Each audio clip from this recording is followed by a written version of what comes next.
UBC, Université belgo-congolaise, une grande entité éducative à Kinshasa, avec ses facultés modernes, sciences sociales, économie et gestion, développement communautaire et environnemental, droit, santé publique et médecine.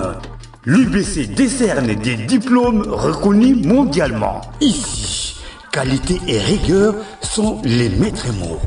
Son grand campus, avec ses 2 tours jumelles, s'enrichit des logis haut de gamme pour accueillir professeurs visiteurs, étudiants en immersion, pour les échanges interuniversitaires et pour une formation pratique adaptée. UBC met à disposition une ferme agro-industrielle, une bibliothèque pluridisciplinaire, une salle d'informatique à la pointe du numérique, un cabinet d'assistance juridique, un hôpital doté d'un laboratoire d'analyse médicale, une télévision moderne et bien équipée. En partenariat avec des institutions internationales, l'UBC octroie des bourses à ses lauréats et assure le suivi du cursus du 3e cycle à l'étranger. Nous sommes sur Louosi, numéro 11 à 13, en face de Carrefour des Jeunes. Téléphone plus 243 816 000 634. UBC, une œuvre signée ambassadeur Mathieu Mobindi. Mesdames et messieurs, bonjour, bienvenue à cette grande émission que vous avez eu l'habitude de suivre. On en parle, votre magazine hebdomadaire. Aujourd'hui, comme promis la dernière fois, nous allons recevoir pour vous un chevronné, un journaliste, un analyste politique. Il est patron de Yabiso Analyse, qui est un programme qui fait parler. On dit qu'il est proche, il est plus proche du pouvoir que de l'opposition. Ça, on va vérifier tout à l'heure. Je salue Monsieur Ambroise Mamba. Bonjour Monsieur Ambroise. Bonjour Glody. Bonjour également à tout ce grand public qui nous suit présentement. Parce que je suis proche du pouvoir. Vous savez, dernièrement, je venais de publier une vidéo sur Facebook, sur mon compte Facebook, où on m'a posé effectivement cette question. J'étais sur Télé 50, c'est Jean-Marie Kassamba qui me pose cette question, mais finalement tu es... J'ai dit, je ne sais pas. Il y en a qui estiment que je suis proche de Jean-Marc Kabound. Il y en a d'autres qui disent que je suis proche de l'opposition. On dit que vous vous êtes beaucoup plus rapproché de lui depuis sa dernière sortie. Il y en a aussi qui estiment que je soutiens le pouvoir de Félix Tshisekedi. Alors si vous prenez par exemple mon émission que j'ai tourné avec lui dernièrement, vous pouvez vous faire une idée si je suis de quel côté. D'ailleurs, tout à l'heure, comme vous venez de le dire, quand on va évoluer, les gens sauront si je suis du côté d'une personnalité politique ou du côté de la République. Parce qu'il faut parler pays au lieu de parler des individus. Quand on parle des individus, on se perd. Mais quand on parle pays, on trouve des repères et on a le chemin pour arriver vers le développement. Alors, dans l'émission d'aujourd'hui, nous allons parler pays, nous allons parler sécurité, nous allons parler diplomatie, nous allons parler résurgence des combats. Mais d'entrée de jeu comme ça, vous savez qu'il y a le colonel porte-parole des M23 qui vient de nous quitter, le colonel Willy Ngoma. Et tant qu'analyste politique, comment avez-vous reçu cette nouvelle-là et comment vous entrevoyez la suite après ces frappes? Il faut d'abord savoir que nous sommes en pleine guerre. La guerre est là. C'est une guerre d'agression. Nous avons été attaqués par le Rwanda à travers un proxy qui s'appelle AFC M23. Et ces frappes de drones aux alentours de la mine de Rubaya sont intervenus pendant que le pays est engagé dans un débat sur la tenue d'un dialogue. On se pose des questions de savoir si ce dialogue devrait être exclusif ou inclusif. Et c'est pendant ce temps qu'il y a eu ces frappes. Parce qu'il faut dire que la mine de Rubaya, c'est une mine qui soutient beaucoup la rébellion, qui soutient les occupants de Goma et Bukavu en termes de ressources financières. Et quand elle est ciblée par les drones des FARDC, on comprend tout de suite qu'on veut la ravir des mains du Rwanda, des mains du M23, et ainsi de suite, pour qu'on coupe un peu des subsides à la rébellion. Oui. C'est pourquoi il y a eu ces frappes. Alors maintenant, on apprend que le porte-parole militaire du M23 est mort, même si personnellement, j'ai encore beaucoup de doutes que je suis en train d'émettre. J'ai mis beaucoup de doutes. Pourquoi? Parce que cela ne veut pas, même si j'ai des doutes, il ne va pas ressusciter s'il est effectivement mort. Mes doutes ne vont pas le faire ressusciter. Mais mes doutes, c'est par rapport à la compréhension des enjeux. Nous sommes en face d'un mouvement, d'une coalition rebelle, la FCM23, avec le RDF, une coalition qui est en difficulté militaire ces derniers temps. Il suffit seulement d'aller sur la toile, vous lisez les communiqués qu'ils ne cessent de produire, vous allez vous rendre compte qu'ils sont militairement en difficulté. Diplomatiquement. Alors, ou militairement? Militairement aussi, militairement aussi. Eux disent s'ils ont arrêté leur progression, ça ne serait pas à cause de l'offensive militaire, mais plutôt à cause de la diplomatie. Oui, vous savez, quand on est journaliste, il ne faut pas s'arrêter au dire. Il faut avoir sa propre jugeote. Vous jugez, vous comprenez, et puis vous déduisez. Parce que les communiqués des uns et des autres peuvent vous tromper. Quelqu'un peut être en train de perdre, il vous dit qu'il gagne. Ou quelqu'un peut être en train de gagner, il vous dit que non, il n'a rien fait. Donc les communiqués peuvent... Souvent, la stratégie se situe au niveau de la communication. Alors, c'est pourquoi moi, je ne tombe pas facilement dans les pièges stratégiques des communications. J'ai mes yeux pour voir ce qui se passe. Alors que comprendre, que comprendre. Tout à l'heure, j'étais en train de parler de la difficulté militaire, de la rébellion. Ils ont produit beaucoup de communiqués. Quand ils produisent des communiqués avant les frappes de drones, avant même la mort annoncée de Willy Ngoma, quand ils ont produit des drones, ils ont produit plutôt des communiqués, et ils vous disent qu'ils sont en difficulté militaire. Même les journalistes qui sont proches du M23 ont eu à produire ça. Ils ont dit que non, ils sont en difficulté militaire. Et ils souhaitaient que le gouvernement congolais observe ou respecte le cessez-le-feu. Je vais rappeler ici les faits, quelques faits. On a Minembwe qui a été récupéré.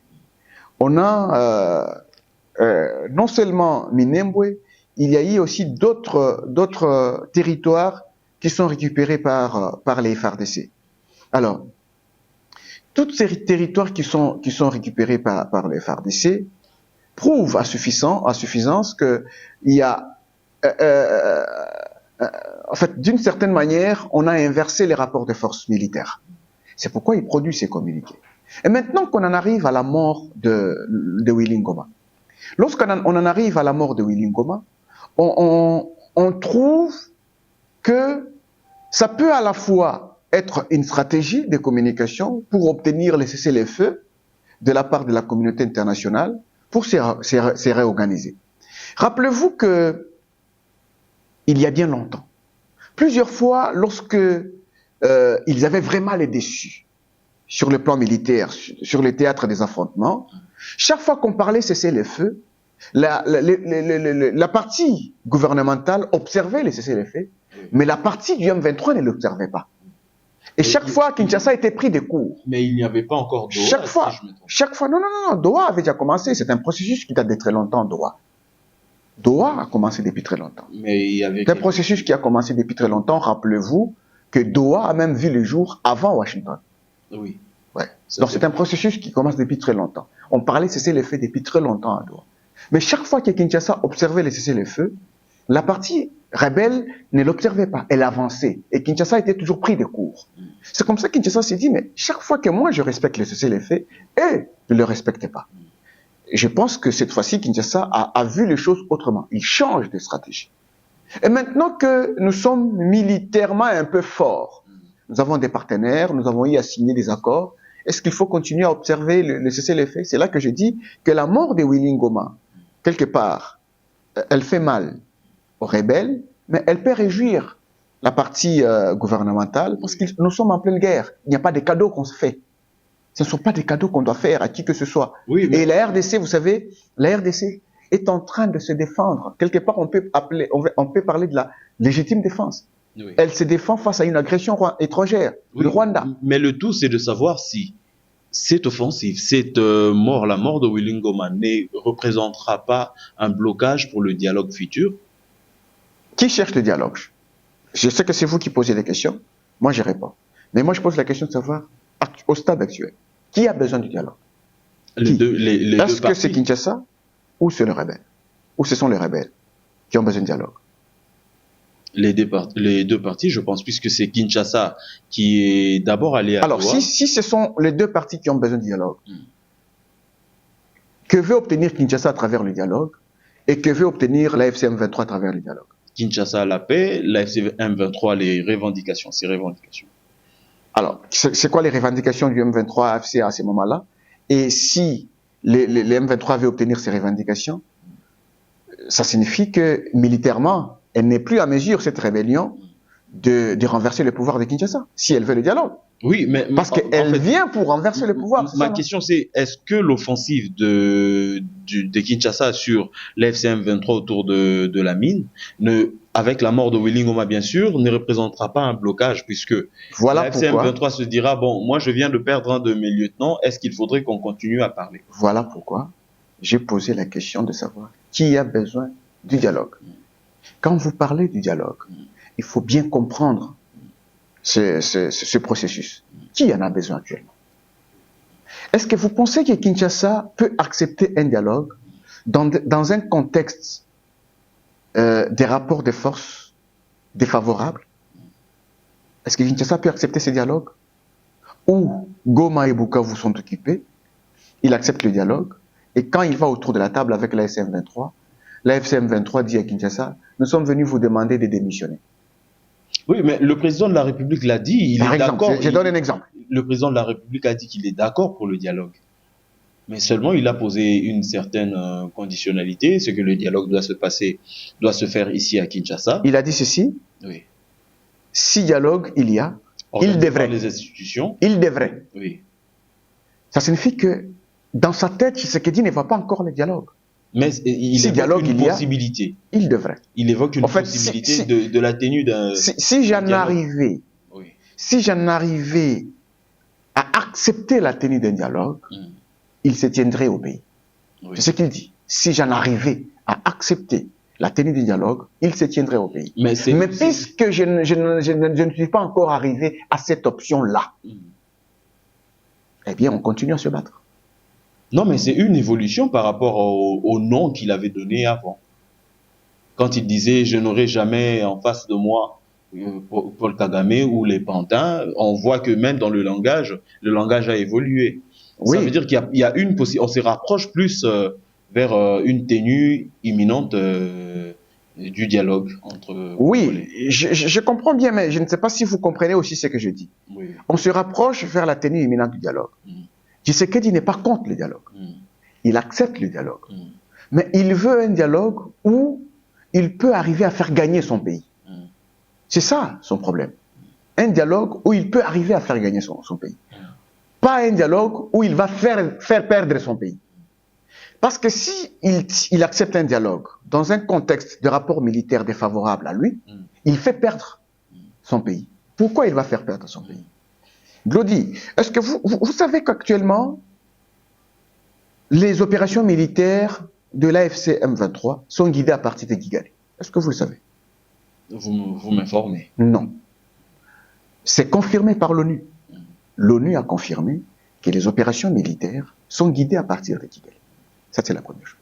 La deuxième chose, vous savez très bien que Paul Kagame a fait des revendications territoriales au Congo. Oui. Il réclame des terres. Oui. Partant déjà de cette revendication territoriale, vous comprenez bien le projet expansionniste du Rwanda. Est-ce que le Rwanda qui fait cette revendication territoriale, le même Rwanda qui accepte la coordination sécuritaire avec l'FC M23 à travers son ambassadrice aux États-Unis, vous prenez tous ces éléments, les opérations qui sont guidées à partir de Kigali, Kigali qui cherche des terres au Congo, Kigali qui accepte d'être en coordination sécuritaire avec l'AFC M23. Regardez maintenant l'AFC M23. Qui a les dessus sur l'autre entre l'AFC M23 et le Rwanda? C'est le Rwanda. C'est le Rwanda qui a les décisions. Mais c'est en fait ça. Alors, si c'est les Rwandais. C'est aussi ça que l'opposition a toujours reproché à Tshisekedi. Voilà. Les visées expansionnistes du Rwanda ne datent pas d'aujourd'hui. C'est depuis que Tshisekedi était à l'opposition. Mais quand Tshisekedi arrive au pouvoir, la première chose qu'il fait, c'est de faire ami avec le même Rwanda qui avait déjà ces visées-là. Oui, je ne sais pas si faire ami avec le Rwanda veut dire faire réussir les projets expansionnistes du Rwanda. Non. Se faire ami au Rwanda ne fait pas réussir les projets expansionnistes du Rwanda. C'était quoi l'idée de Tshisekedi à l'époque, rapprochant à l'époque, il faudra pas qu'on se perde, il faut qu'on rentre au sujet. C'est juste. À l'époque, Tshisekedi venait de prendre le pouvoir. Oui. Il constate qu'on est toujours en guerre avec les voisins.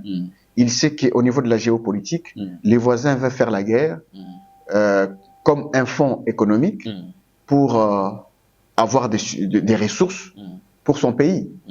Il comprend que la guerre que mène le Rwanda endeuille les familles congolaises. En tant que nouveau président de la République, il va vers le même Rwanda, il lui propose des accords commerciaux bilatéraux, gagnant-gagnant. Au lieu que vous fassiez la guerre pour venir piller les minéraux de mon pays, moi je viens, je vous propose un deal où nous signons des accords commerciaux entre nos deux pays, vous gagnez, nous gagnons, et il n'y a pas de guerre. Okay. À ce moment-là, vous avez la possibilité de trouver les ressources dont vous avez besoin pour votre population. C'était ça son objectif. On a signé 3 accords commerciaux avec le Rwanda. C'était ça. Mais malheureusement, ces accords commerciaux n'étaient pas dans l'intérêt du Rwanda parce que en relation internationale, on dit que vous pouvez mener une démarche auprès d'un autre pays et réaliser par la suite que votre démarche n'était pas dans l'intérêt de l'autre pays. Et là, on a compris que l'intérêt du Rwanda n'était pas de laisser le Congo de cette manière. Et d'ailleurs, le projet du Rwanda n'est pas de se faire seulement de l'argent, c'est d'avoir un espace vital pour sa population. C'est pourquoi l'existence même de son projet expansionniste pour annexer des territoires congolais au Rwanda. C'est pourquoi il continue à faire la guerre. Alors je rentre maintenant au dialogue. Voilà. Avec toutes ces évidences, les revendications territoriales, la coordination sécuritaire, les opérations militaires qui sont téléguidées à partir de Kigali, et Nanga qui accepte tout ça, vous voyez que le Rwanda a les dessus sur l'AFCM 23. Ça signifie que l'AFCM 23 est un paravent du Rwanda. En fait, c'est l'élément qui couvre une agression étrangère pour congoliser une crise qui n'en est pas une. C'est ça l'AFCM 23. On prend les visages congolais, comme les Corneilles Nanga, on les met au début, au premier plan, pour qu'on dise que ce sont les Congolais qui se battent entre eux. Mais pourtant, les opérations militaires sont guidées à partir de Kigali. Je vais vous dire une chose. Lorsque 2 personnes s'entendent, ils ont des contrats, non? Est-ce que vous estimez qu'entre les Congolais, je ne parle bien des Congolais, parce qu'il y a aussi des Rwandais qui sont dans l'AFCM 23, les Congolais qui sont à l'AFCM 23, n'ont-ils pas signé des contrats avec le Rwanda? Ils allons signer. Ils se sont promis des choses. Ils ont cheminé ensemble. Ils ont pris Bunagana, ils ont pris Goma, ils ont pris Bukavu, ils ont pris Uvira, même s'ils se sont retirés de la ville d'Uvira. Le Rwanda, quelque part, a rempli sa part de contrat. Parce que l'élément matériel qui exprime le rapport de force, c'est l'occupation de Goma et Bukavu actuellement. C'est ça l'élément matériel qui exprime les rapports de force de l'FCM 23. Mais ces rapports de force, il est militaire. Et il est rwandais essentiellement, rwandais. Parce que c'est les commandements militaires qui est rwandais, qui vous amènent à occuper ces villes. Maintenant, vous êtes des Congolais. Vous vous entendez, par exemple, que vous arrivez à Kinshasa, vous renversez le pouvoir de Kinshasa, pour aussi donner la contrepartie au Rwanda. Vous n'êtes pas encore arrivé à Kinshasa. Vous n'avez pas encore à renverser le pouvoir. Maintenant, paf, on parle du dialogue inclusif. Quand vous allez venir autour de la table, qu'est-ce que vous allez demander au dialogue? Vous allez poser vos conditions et les conditions du Rwanda. Voilà. Alors, vous allez poser vos conditions. Si je comprends votre et analyse, en même temps, les conditions du Rwanda. Parce que vous devez payer sa dette. Oui. Parce qu'ils vous ont aidé à avoir un poids politique pour réclamer une place de choix au dialogue. Alors, si je comprends votre analyse, pour la tenue de ce dialogue, ce que veut Tshisekedi, c'est de plutôt pouvoir avoir le dessus sur le terrain, sur le plan militaire, sur le M23. Avant d'arriver là. Avant d'arriver là. En fait, Tshisekedi comprend une chose. Oui. Si j'accepte Corneille Nangaa autour de la table, il ne va pas me donner la paix. Oui. Parce que Corneille Nangaa, quand il va m'amener les revendications collaborationnistes, je les appelle comme ça, les revendications collaborationnistes qui nourrissent les intérêts du Rwanda, moi, Tshisekedi, je ne vais pas les accepter. Puisque je ne vais pas accepter ces revendications collaborationnistes, lui non plus, il ne va pas signer un quelconque accord final avec moi. Parce qu'il est tenu à payer la dette du Rwanda. Quand il va sortir de ce dialogue, qu'est-ce qu'il va dire au Rwanda? Rien. Tshisekedi, c'est ça. Il dit, mais ça ne sert à rien de l'avoir autour de la table parce qu'il n'a pas la décision. Il n'a pas la décision. Alors, à ce moment-là, soit Tshisekedi devrait accepter les revendications que Corneille Nangaa lui amènerait autour de la table, notamment, par exemple, l'intégration en groupe des combattants AFC M23 au sein de l'armée congolaise. Et il vous dit, si vous voulez restaurer votre autorité de l'État à Goma et à Bukavu, vous devez accepter que les combattants AFC M23 intègrent en groupe dans l'armée nationale. Comme ça, vous récupérez les zones occupées. Okay. Quel est le vrai Congolais qui peut accepter ça? Tout en sachant que dans cette armée-là, il y a bien des Congolais, bien entendu, ils ont recruté, mais il y a aussi des Rwandais. Et d'ailleurs, le commandement militaire, il n'est pas congolais, il est rwandais, essentiellement rwandais. À ce moment-là, si vous acceptez la réintégration des combattants AFC M23 au sein de l'armée congolaise, mais vous acceptez tellement beaucoup de Rwandais qui vont prendre des identités congolophones.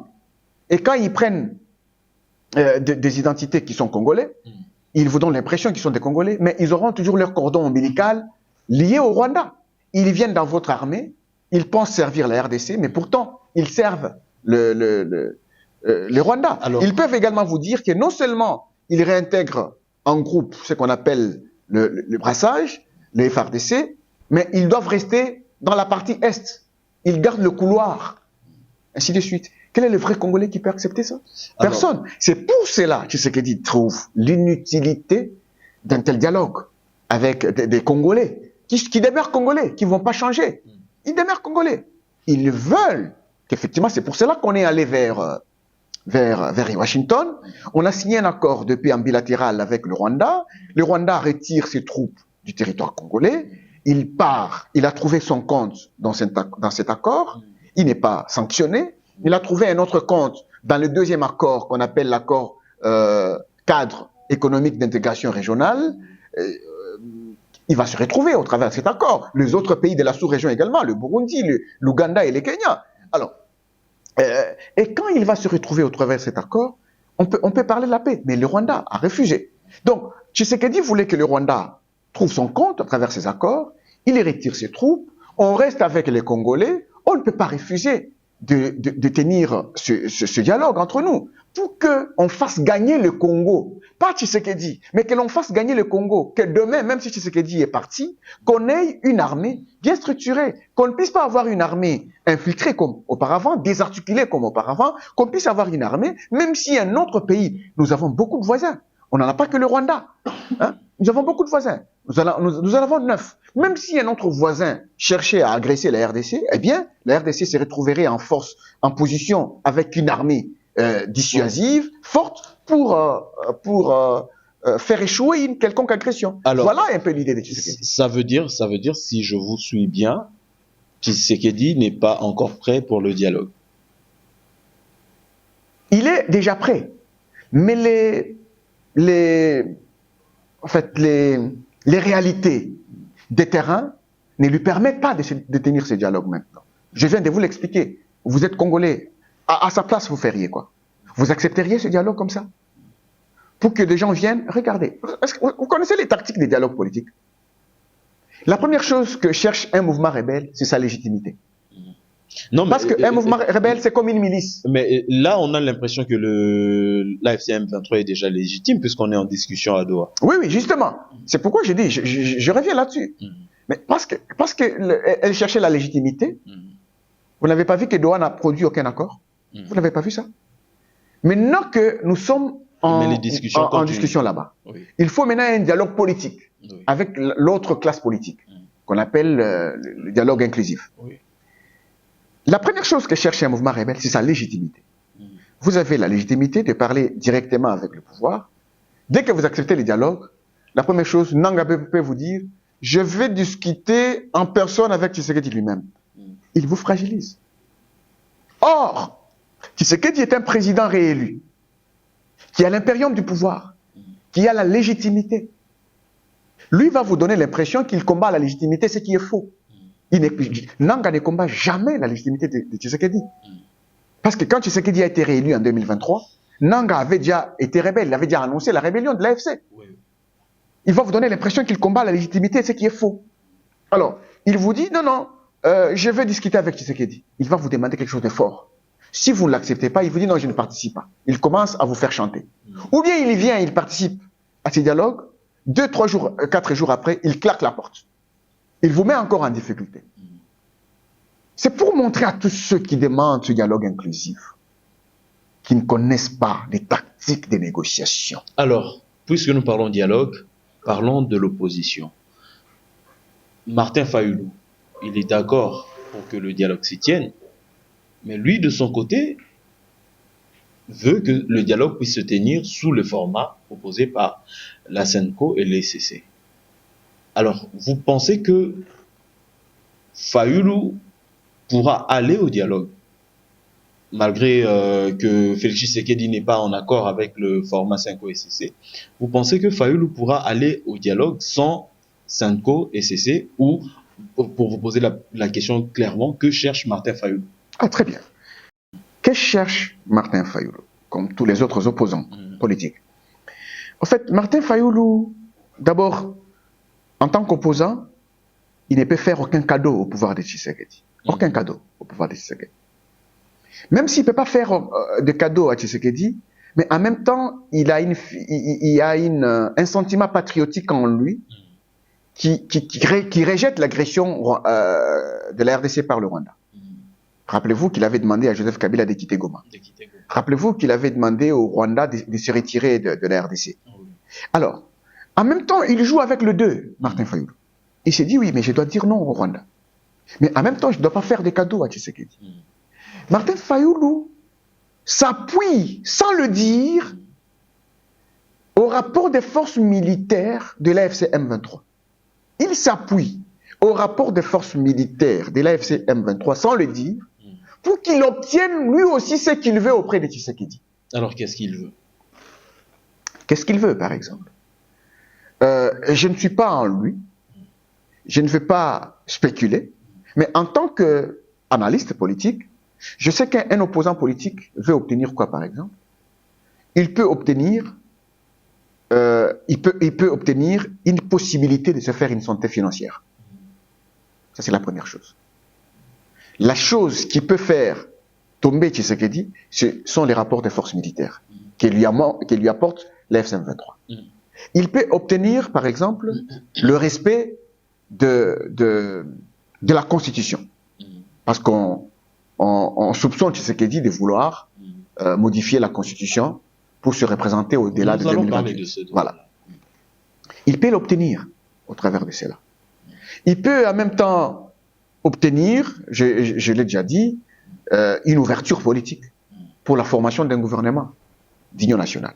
Mais il ne veut pas l'obtenir dans un format d'intégration à l'union sacrée. Parce que moi, j'ai mes câbles au sein de l'opposition politique. Ils veulent faire route ensemble avec Tshisekedi pour barrer la route au Rwanda. Mais ils ne veulent pas aller vers Tshisekedi pour qu'il soit perçu comme de nouveaux sociétaires de l'union sacrée de la nation. Ils veulent que Tshisekedi prenne une ordonnance présidentielle convoquant les dialogues.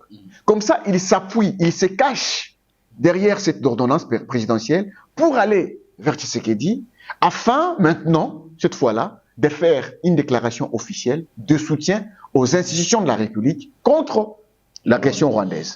C'est ça le problème de Fayulu. Mais il s'appuie sur les rapports des forces militaires de l'AFC pour l'obtenir. Mais vous ne pensez pas que cela sera l'avantage de Félix Tshisekedi s'il organisait un dialogue et que après ce dialogue-là, il se convenait avec les amis de l'opposition sur une marche à suivre pour créer un bloc patriotique là où, qui sera en face de l'AFCM. Là où il y a une difficulté de comprendre, c'est quoi? Tshisekedi n'a pas refusé les dialogues avec Fayoulou, Kabound, Sesanga et tous les autres. Oui. Tous ceux qui n'ont pas de lien avéré avec l'AFCM. Oui, nous allons parler des autres acteurs aussi. Voilà. Oui. En fait, il n'a pas refusé un quelconque dialogue avec eux.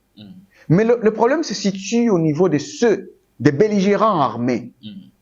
Son problème est à ce niveau. Non, moi je parle de ceux qui sont ici. Voilà. Ceux-là demandent Voilà le pourquoi. dialogue. Voilà pourquoi. Pourquoi Tshisekedi n'organise pas un dialogue avec eux? Ah, très bien. Pour qu'ils puissent s'entendre entre eux, Voilà. créer un bloc qui sera en face de l'AFCM. Voilà. Tshisekedi, qu'est-ce qu'il a fait au début?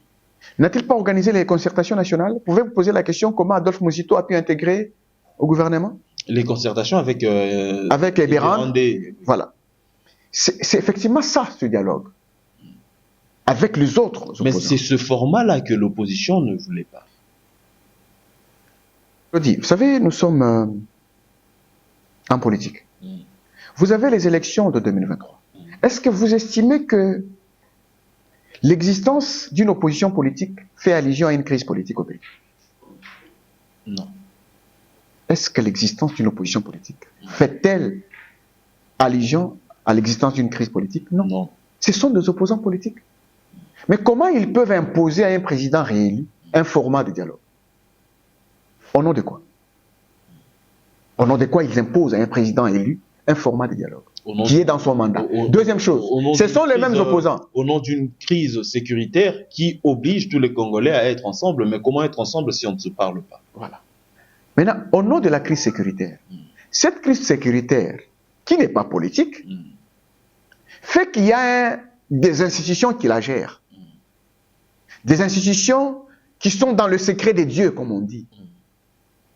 Vous êtes de l'opposition politique. Qu'est-ce qu'on vous demande, même s'il n'y a pas de dialogue? Est-ce qu'il y a un opposant qui peut dire que la RDC n'est pas agressée? Disons-nous un peu la vérité. Y a-t-il un seul opposant qui peut dire que la RDC n'est pas agressée? Mais eux, non, j'ai pas fini. Je n'ai pas fini. J'ai pas fini. Je vais terminer mon idée. Oui. S'il y a un opposant, même si on ne l'appelle pas dans un dialogue, qui sait que son pays est agressé par les Rwandais, il fait quoi? Il attend la convocation d'un dialogue pour dénoncer une agression étrangère? Attend-il vraiment qu'on les convoque dans un dialogue? À cet argument, pour qu'ils... À cet argument, Oui. ceux de l'opposition disent que Tshisekedi père ne l'a pas fait. Hein. À cet argument, Quand la RDC était agressée par le Rwanda sous Joseph Kabila, Tshisekedi père n'a pas dénoncé la... quand la RDC était agressée par qui? Par le M23, soutenu par le Rwanda. Pendant quel régime? Pendant le régime de Kabila, 2012, après la prise de Goma. Oui. 2011, pardon, après la prise de Goma. Oui. Tshisekedi père n'a pas dénoncé. Il était de l'opposition, lui aussi. En même temps, je suis en train de me demander si je dois écrire un livre. Il y a des gens de mauvaise foi dans notre pays. C'est pourquoi ça ne marche pas. Chaque fois que la RDC est agressée par le Rwanda, il faudrait que vous puissiez me laisser un peu de temps parce que vous avez posé une question qui est en même temps dangereuse. Chaque fois que la RDC est agressée par le Rwanda, elle procède par ce qu'on appelle la sissiparité transversale. Le Rwanda, il procède par ce qu'on appelle la sissiparité transversale. Il vous envoie un mouvement rebelle. Rappelez-vous des autres mouvements rebelles, le RCD, qui s'est mué en CNDP, et le CNDP qui a créé son avatar. Chaque fois qu'un mouvement rebelle créé par le Rwanda arrive à sa fin, on en crée un avatar qui continue l'aventure. Pendant tous ces épisodes-là,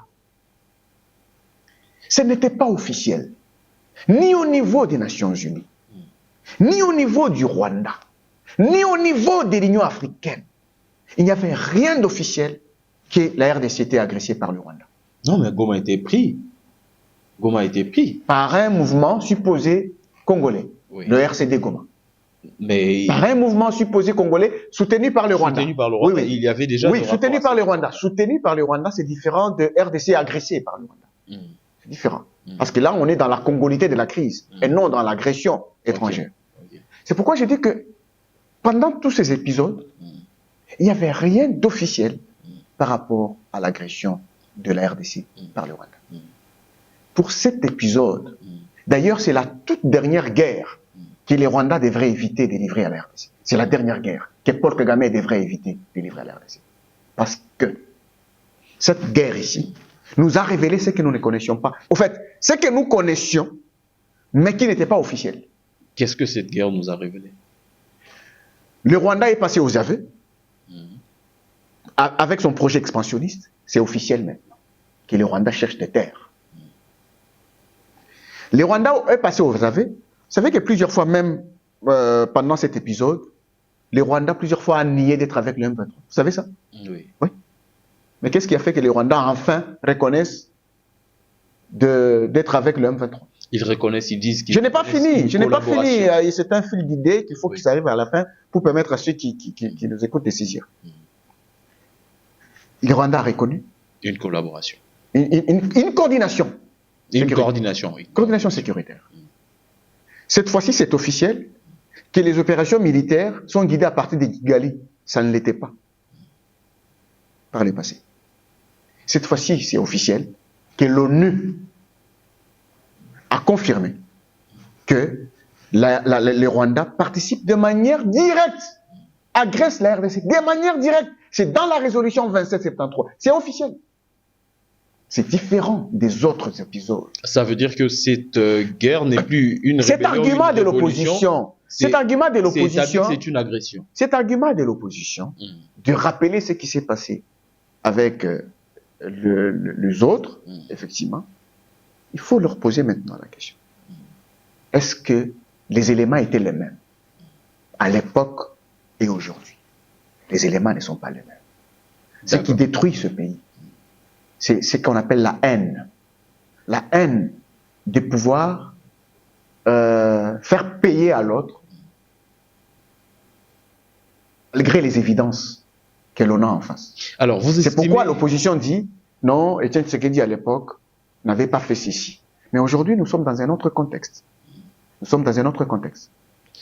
Vous estimez que l'opposition est haineuse. Alors, parlons de la coalition, de l'opposition, de la droite, de la gauche congolaise, avec Jean-Marc Abound en tête.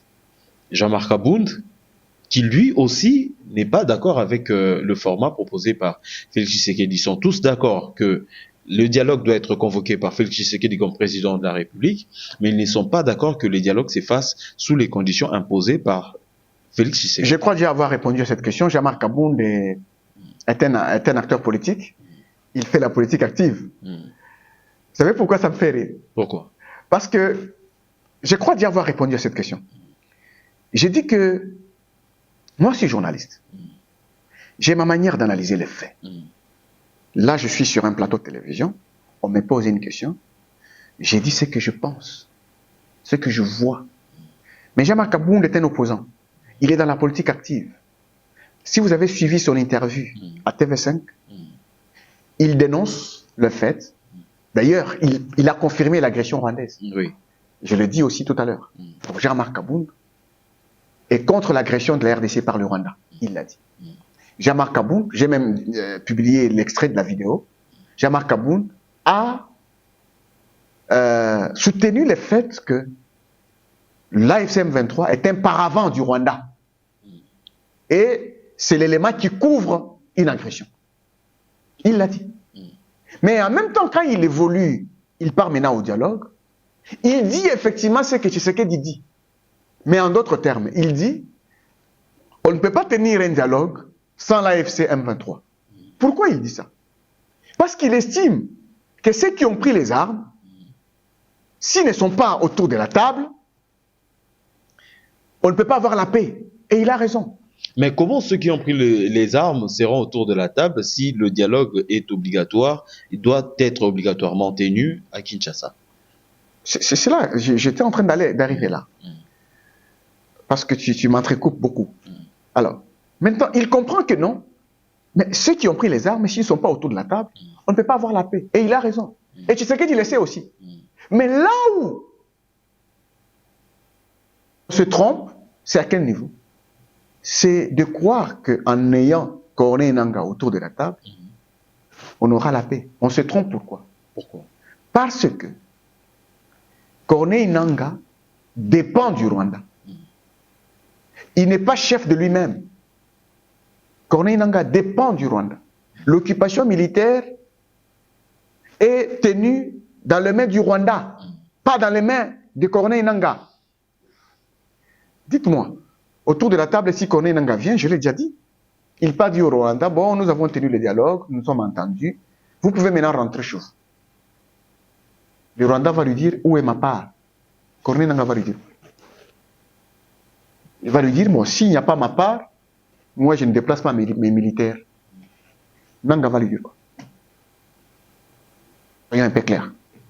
Alors, vous estimez que le dialogue devrait se passer sous quel format? Format proposé par la SEMCO? Actuellement, au niveau du pouvoir, je trouve qu'aussi l'idée n'est pas mauvaise. Au niveau du pouvoir, on a éclaté le pourparler en deux volets, en deux groupes de belligérants et en deux processus. Deux processus. Deux volets, les volets militaires et les volets politiques. Ça devient pratiquement un forum national. Dans les volets militaires, on a déjà Doha qui est ouvert. Kinshasa s'est dit, nous allons à Doha. Nous parlons avec la FCM23. Nous en arrivons à un accord. Nous traitons la question de l'occupation militaire de Bunagana, Goma et Bukavu. Nous obtenons le retrait des troupes et nous restaurons notre autorité de l'État dans les zones occupées. Ah, c'est après ça qu'on va dialoguer. Maintenant, le volet politique, nous prenons les actes d'État qui ont été recommandés par la feuille des routes de la SEMCO-ICC et des autres confessions religieuses. Nous prenons les actes d'État pour convoquer un dialogue.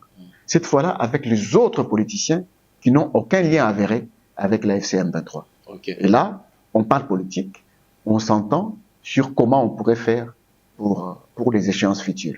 Voilà un peu, ça pourrait se tenir à Kinshasa, ou ça pourrait se tenir à l'extérieur du pays. Même si ça se tenait à l'extérieur du pays, que ce soit au Togo, en Angola ou au Burundi, mais ça sera pris en charge, financièrement par l'État congolais, mais sans AFC-M23, qui aura, lui, déjà trouvé son compte à Doha. Okay. Voilà.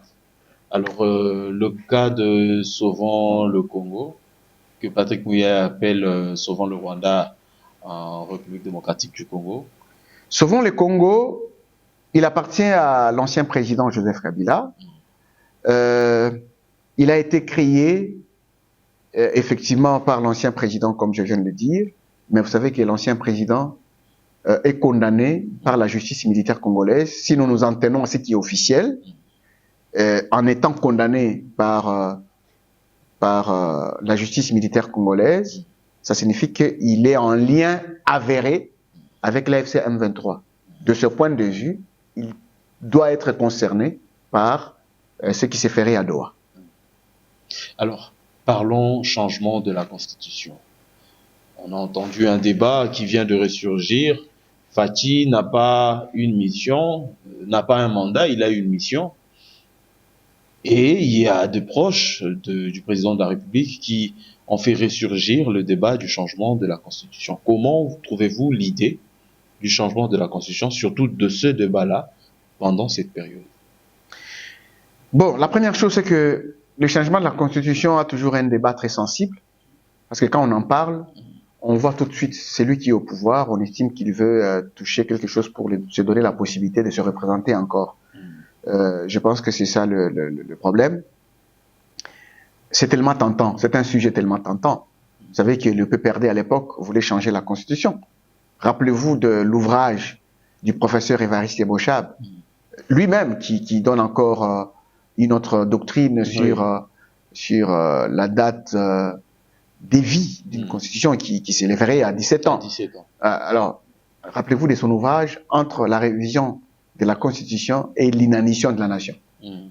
Donc, c'est toujours un sujet tentant. Quand vous avez le pouvoir, vous pensez qu'il faut revoir. Maintenant, moi ici, je ne vais pas parler en termes de changement de la Constitution, mais la Constitution, notre Constitution, vous savez qu'elle est révisable, oui ou non? Oui. C'est légal ou non? Revisable, oui, mais changeable.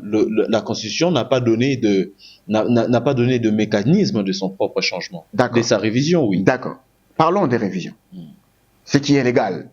Ok. Alors, si la révision est légale, pourquoi on refuserait à quelqu'un de la réviser si elle est légale? La révision, oui, c'est le changement qui pose problème, puisque là, on parle de changement. Non. Moi, même la révision, il y a les gens qui ne veulent pas. Quand vous prenez un opposant qui s'appelle Denis Sesanga, vous savez, qui faisait partie de groupes de 13 parlementaires, oui, qui avaient pour objectif la révision de la Constitution. Oui.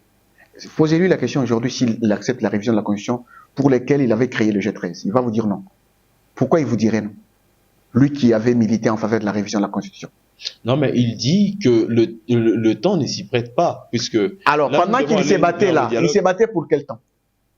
On n'avait pas... Goma n'était pas occupé. Ah, ok. Bunagana, oui, écoutez-moi mais Goma maintenant. n'était pas occupé. Écoutez-moi maintenant. Je vais arriver à Goma et Bunagana.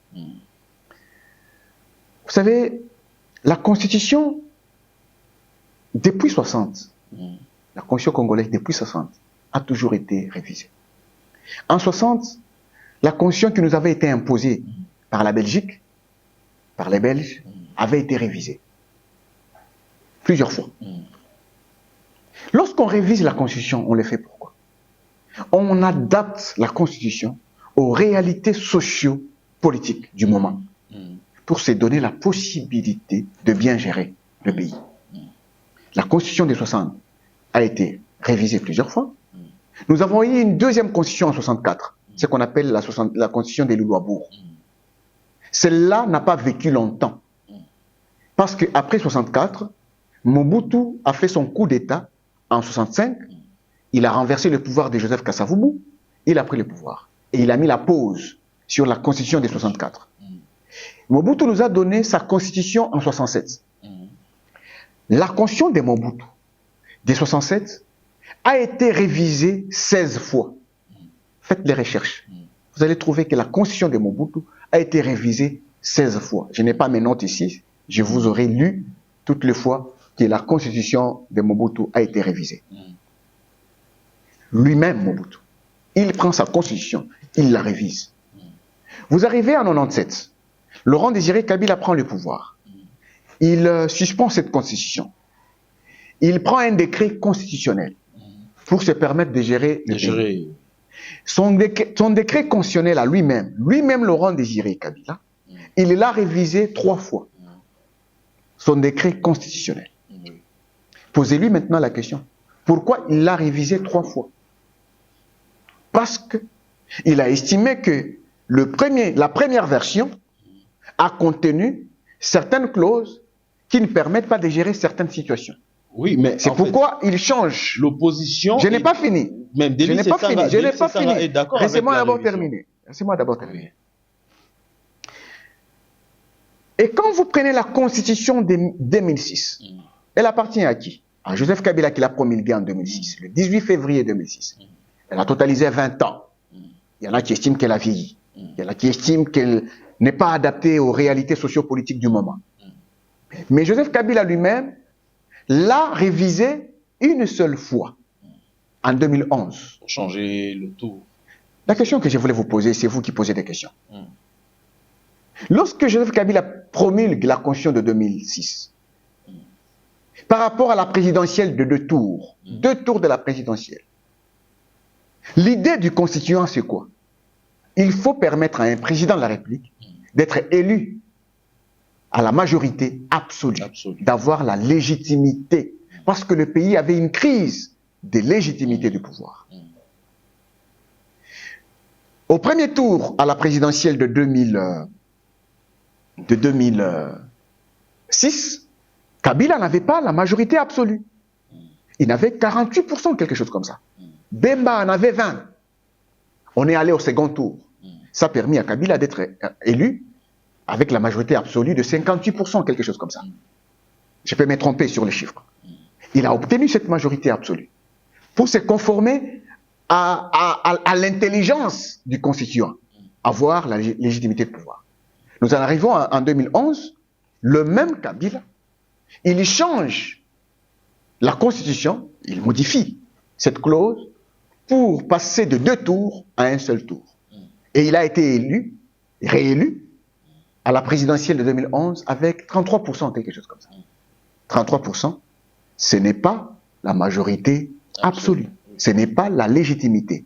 Posons-nous maintenant la question. Cette révision de la Constitution de 2011 était-elle dans l'avantage du pays ou d'un individu? Était-elle dans l'avantage du pays ou d'un individu?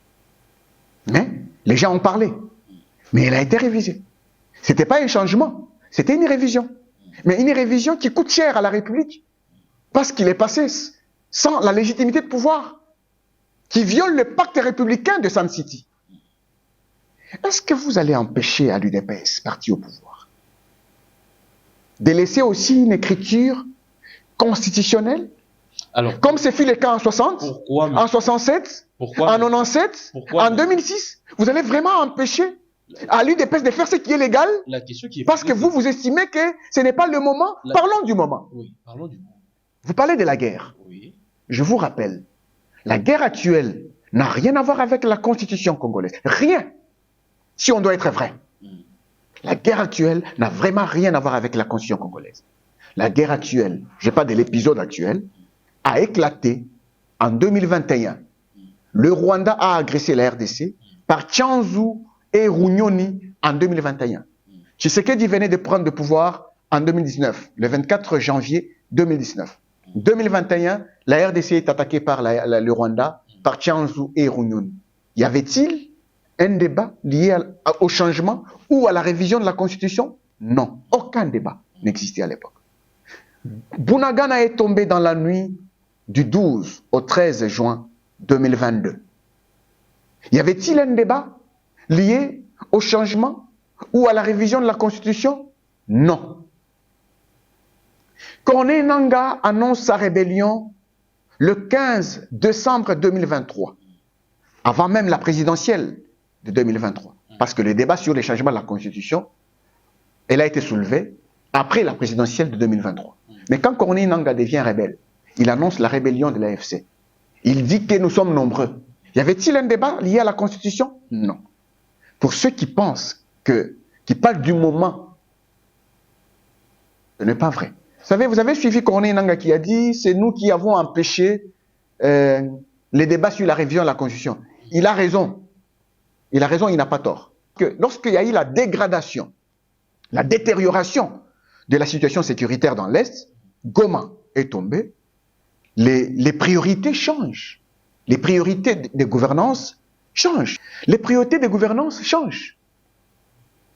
Et quand les priorités de gouvernance changent, on ne peut pas continuer avec les débats sur le changement ou la révision de la Constitution. On est focus sur la résolution de la crise sécuritaire. C'est comme ça qu'on a mis de côté les débats liés à la révision. Moi, je déconseille le changement de la Constitution. Mais je ne peux pas déconseiller la révision de la Constitution.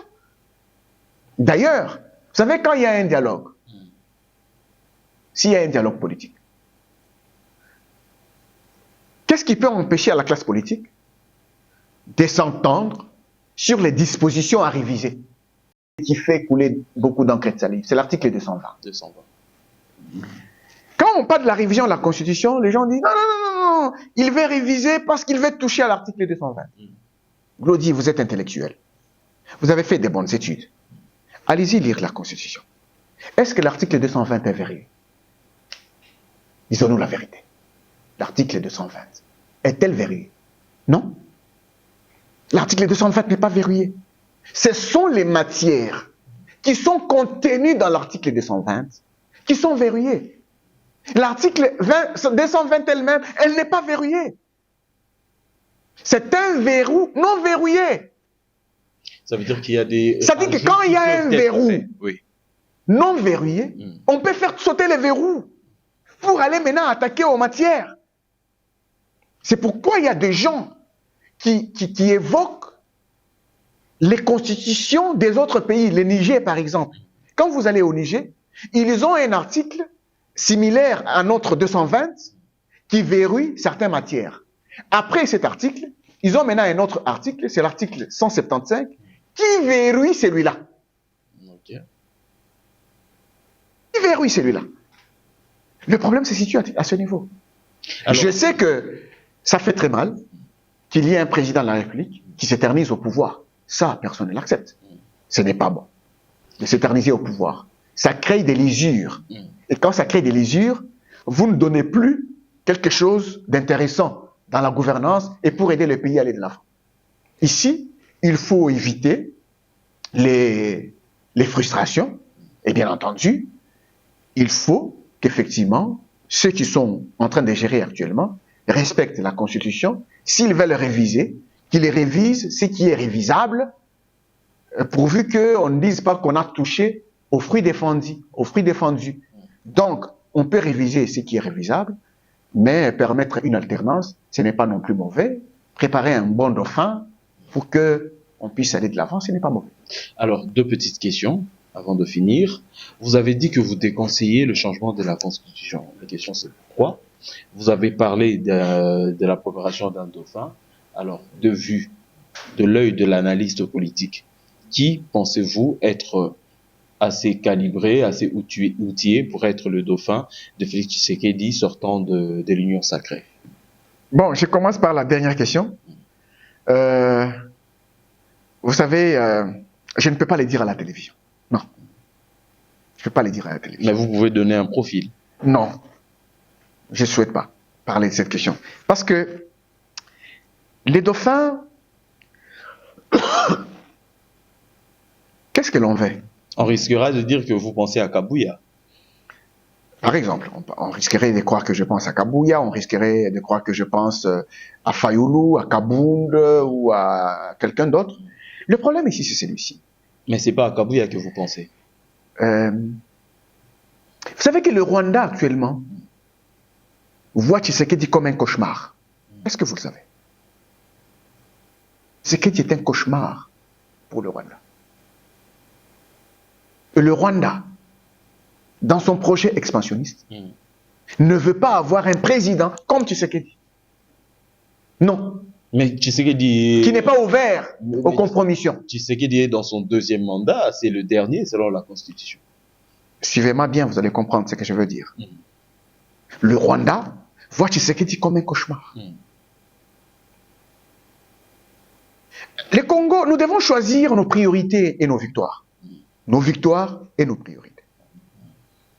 Quand vous allez dans l'anthropologie congolaise, dans les habitudes des Congolais, dans la manière dont ils réfléchissent, leurs attentes, que pensent les Congolais vis-à-vis du Rwanda? Les Congolais ne veulent pas être aliénés par le Rwanda. Les Congolais ne veulent pas être esclaves du Rwanda. Maintenant qu'ils ont un président cauchemar pour le Rwanda. Donc le Congolais veut que le président reste à vie. Je ne dis pas ça. On devait trouver au Congolais un remplaçant à Félix Tshisekedi qui a le même profil, qui a la même détermination, mais qui a le même combat pour protéger le pays. Si vous n'en avez pas, on ne change pas l'équipe qui gagne. Si vous en avez, eh bien changez. Car c'est lui qui a le même profil. Je crois avoir répondu à ta question. Voilà, nous avons compris votre réponse. La petite dernière question. Vous déconseillez le changement de la Constitution. Pourquoi? Bon, vous savez que les changements de la Constitution n'existaient pas. Dans aucun pays du monde, un changement intégral de la Constitution n'existait pas. Ce qu'on appelle changement est juste... Je voulais peut-être respecter ceux qui utilisent le mot. C'est peut-être un lapsus. Mais ça n'existait pas, un changement de la Constitution. Vous trouvez que c'est juste une version revue, améliorée de l'ancienne Constitution? Parce qu'il y a toujours les dispositions de l'ancienne Constitution que vous allez trouver dans la nouvelle. En quoi vous avez changé? Vous n'avez pas changé, vous avez révisé. Vous n'avez pas changé, vous avez révisé. Vous avez pris votre Constitution, vous avez pris quelques dispositions qui sont à l'intérieur, vous les avez modifiées. Vous n'avez pas changé la Constitution, vous l'avez révisée. Le changement de la Constitution veut dire on ne devrait trouver aucune disposition de l'ancien document dans la nouvelle. C'est ça le changement de la Constitution. Or, ça n'existait pas dans le monde. Ça n'existait pas. Ça n'existera jamais dans le monde. C'est la loi des lois, la Constitution. Oui, il y a toujours des bonnes choses mais dans pourquoi la vous Constitution, déconseillez? mais également... Pourquoi vous déconseillez? Vous avez dit que vous déconseillez le changement de la Constitution. Pourquoi vous déconseillez? Parce que c'est impossible de changer la Constitution. C'est impossible. C'est pas possible de changer. Je parle bien, je voudrais qu'il parle de la révision de la Constitution et non du changement de la Constitution. Ça n'existe jamais dans le monde. Alors, dernière question. Qu'est-ce que vous pensez du paysage politique actuel de la République démocratique du Congo? Et quel est votre œil ou votre... Dans quel sens?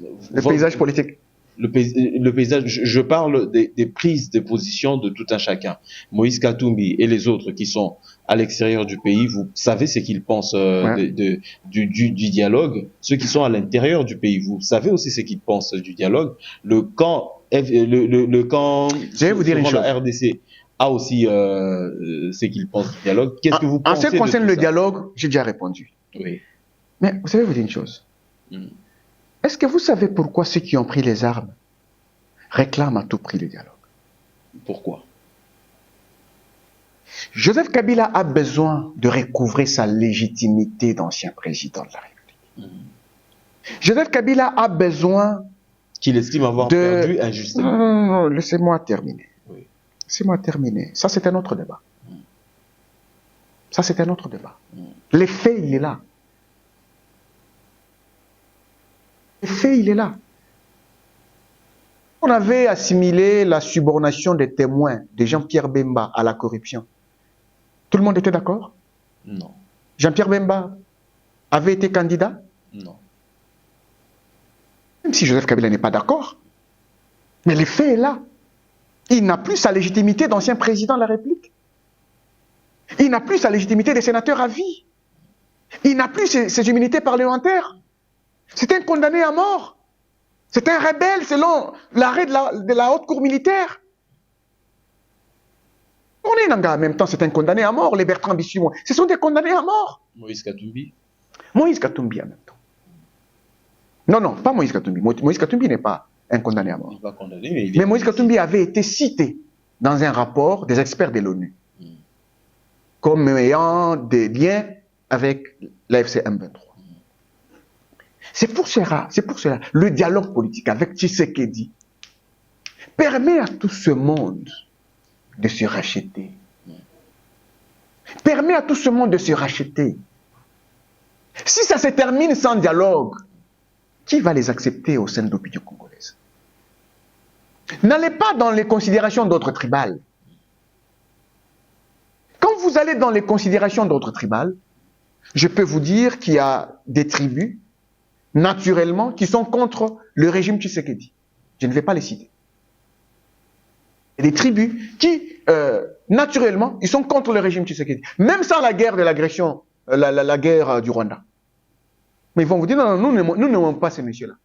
Ça, c'est dans l'ADN tribal. N'allez pas dans les considérations d'autres tribales. Sortez de là. Sans ce dialogue-là, ils ne vont pas réussir à se racheter. Ils ont besoin de ce dialogue-là. Donc vous estimez que la porte est sortie pour tous les autres politiciens? Pour être accepté encore, pour entrer dans les jeux politiques. Sera le dialogue. C'est pour entrer dans le système politique congolais. Pour qu'ils soient encore acceptés comme des acteurs politiques qui peuvent aider le pays à aller de l'avant. Parce que personne, et alors personne, ne veut assumer la responsabilité d'avoir noué des alliances contre nature avec le Rwanda. Les Congolais vont leur poser la question, toi aussi tu étais vraiment avec le Rwanda? Toi aussi vraiment tu avais signé ces contrats avec le Rwanda? Personne ne veut ça. Il faut passer par le dialogue. La seule personne qui peut le faire accepter au sein de l'opinion, c'est Tshisekedi. Quand ils vont parler avec eux, quand il va parler avec eux, il va arriver peut-être à une amnistie. Il y aura une déclaration finale, un accord final. On va dire, on pardonne. Nous avons réunifié le pays. Il rentre dans le jeu politique. Voilà pourquoi il cherche le dialogue. Mais le courage qu'il manque, c'est celui de se désolidariser du Rwanda. Même s'ils en avaient ce courage. Donc malheureusement, ils sont prisonniers de l'armée rwandaise. C'est désolidariser du Rwanda et l'impératif pour la tenue du dialogue. C'est désolidariser du Rwanda. C'est couper les cordons ombilicaux qui lient nos compatriotes au Rwanda. C'est montrer aux autres Congolais que nous avons compris, que nous nous sommes trompés. Nous sommes allés avec un partenaire qui souhaite les terres de notre pays. Nous ne faisons pas route ensemble avec lui pour venir lui donner les terres. Nous coupons ce cordon ombilical qui nous lie à lui. Nous nous mettons à la disposition de la République. À ce moment-là, ça peut aider le pays à aller de l'avant. Mais malheureusement, c'est difficile parce que le Rwanda ne permettra pas à ceux-là de couper ce cordon ombilical parce qu'ils sont dans sa tenaille militaire. Même quand... Je peux vous dire une chose. Convoquer le dialogue. Convoquer le dialogue, même dans un autre pays que la RDC, et demander à Corneille Nangaa de venir. Je doute fort que les Rwandais laissent Corneille Nangaa venir à ce dialogue. Je doute. Il va vous envoyer d'autres personnes. Il va garder Corneille Nangaa à Goma. Parce que le Nangaa, c'est le visage qui congolise la crise. C'est le visage qui congolise la crise. Et le Rwanda ne veut pas rester seul dans la bataille. Il veut y rester avec certains visages congolais. Le laisser venir dans un dialogue, même dans un pays étranger, c'est lui permettre de couper ce cordon ombilical. Et les Rwandais n'acceptent jamais ça. C'est pourquoi je dis qu'ils sont prisonniers de l'armée rwandaise. Merci beaucoup, Monsieur Ambroise Mamba. C'était là le mot de la fin de Monsieur Ambroise Mamba. Nous sommes heureux de vous avoir encore une fois reçu sur notre plateau. Vos analyses restent très pertinentes. Merci. Le public vous a demandé, nous vous avons cherché pour parler de la question du dialogue, nous allons parler du dialogue, nous allons parler de la mort du porte-parole du M23 Willy Ngoma, nous allons parler des enjeux politiques et aussi des visées de chaque acteur politique. Nous avons essayé de survoler quelques acteurs politiques. Merci à l'équipe technique qui nous a assisté du début jusqu'à la fin. Merci à Mardoche Mungenga. Merci au Centre belgo-congolais qui finance ces programmes. Merci à son Excellence Mathieu Mobindi, Monsieur l'ambassadeur, qui est aussi à la tête de ce programme qui réunit en son sein de jeunes. Nous allons nous retrouver prochainement avec un prochain invité. J'espère que ça ne sera pas la dernière fois que nous recevons. Non, je suis disponible. Merci et à bientôt. UBC, Université belgo-congolaise, une grande entité éducative à Kinshasa, avec ses facultés modernes, sciences sociales, économie et gestion, développement communautaire et environnemental, droit, santé publique et médecine. L'UBC décerne des diplômes reconnus mondialement. Ici, qualité et rigueur sont les maîtres mots. Son grand campus, avec ses 2 tours jumelles, s'enrichit des logis haut de gamme pour accueillir professeurs visiteurs, étudiants en immersion, pour les échanges interuniversitaires et pour une formation pratique adaptée. UBC met à disposition une ferme agro-industrielle, une bibliothèque pluridisciplinaire, une salle d'informatique à la pointe du numérique, un cabinet d'assistance juridique, un hôpital doté d'un laboratoire d'analyse médicale, une télévision moderne et bien équipée. En partenariat avec des institutions internationales, l'UBC octroie des bourses à ses lauréats et assure le suivi du cursus du 3e cycle en l'étranger. Nous sommes sur Louosi, numéro 11 à 13, en face de Carrefour des Jeunes. Téléphone plus 243 816 000 634. UBC, une œuvre signée ambassadeur Mathieu Mobindi.